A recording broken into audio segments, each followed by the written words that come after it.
REACH est un règlement européen entré en vigueur en 2007, destiné à encadrer l'utilisation des substances chimiques en Europe et dont le principal objectif est d'assurer un niveau élevé de protection de la santé humaine et de l'environnement. C'est un acronyme anglais dont la signification française est enregistrement, évaluation, autorisation et restriction des produits chimiques. REACH est basé sur 3 principes phares: l'enregistrement, l'évaluation et l'autorisation-restriction.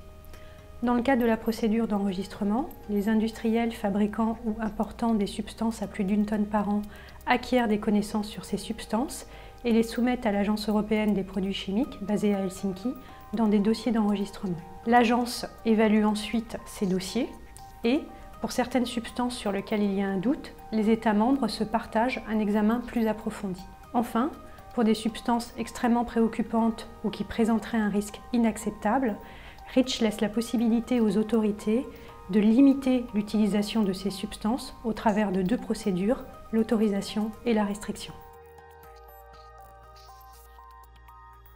Concernant l'enregistrement, REACH instaure un calendrier progressif.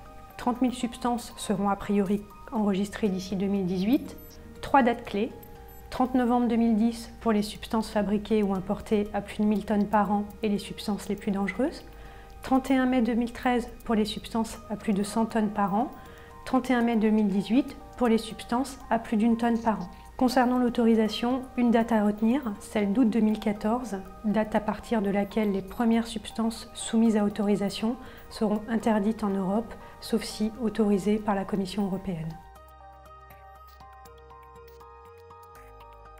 3 types d'entreprises sont concernés: les fabricants importateurs de substances, en tant que tels ou dans des mélanges, les utilisateurs de substances et mélanges, et les producteurs, importateurs et fournisseurs d'articles.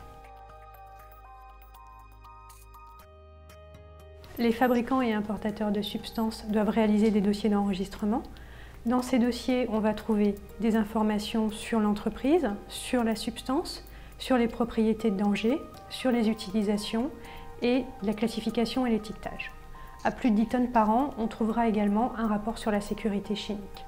Les fabricants importateurs de substances doivent aussi réaliser des fiches de données de sécurité pour les substances classées dangereuses et les transmettre en aval à leurs clients pour une utilisation sûre de ces substances. Les utilisateurs doivent analyser les fiches de données de sécurité qui leur sont transmises par leurs fournisseurs et mettre en œuvre les recommandations qui y sont données. Ils doivent eux-mêmes transmettre en aval dans la chaîne des informations pour une utilisation sûre des substances chez leurs clients. Les producteurs, importateurs et fournisseurs d'articles doivent transmettre certaines informations à leurs clients lorsque les articles contiennent des substances présentes sur la liste candidate à l'autorisation. Si vous souhaitez en savoir plus, vous pouvez contacter le Service national d'assistance réglementaire, votre fédération professionnelle ou alors votre chambre de commerce et d'industrie.